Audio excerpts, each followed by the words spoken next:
The Battle of La Paz Centro took place on May 16, 1927 during the American occupation of Nicaragua of 1926 to 1933. It took place after the end of Nicaraguan Civil War of 1926–1927 and prior to the Sandino Rebellion of 1927 to 1933. The incident began when American Marines heard gunshots coming from the town of La Paz Centro at nearly 1 o'clock in the morning and decided to investigate.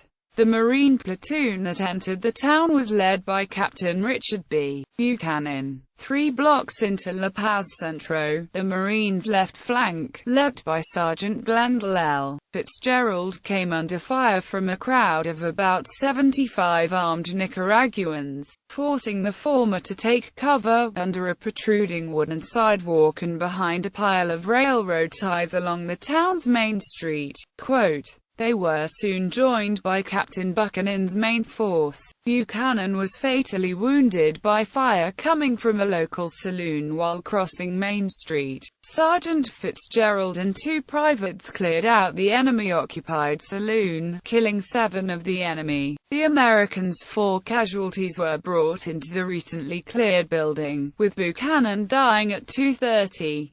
Private Marvin A. Jackson was also mortally wounded. That was one boy that didn't want to die. His brains were sticking out of that bullet hole, and he didn't want to die," said Corporal Donald L. Truesdale. The hostile Nicaraguans began withdrawing at 3 o'clock.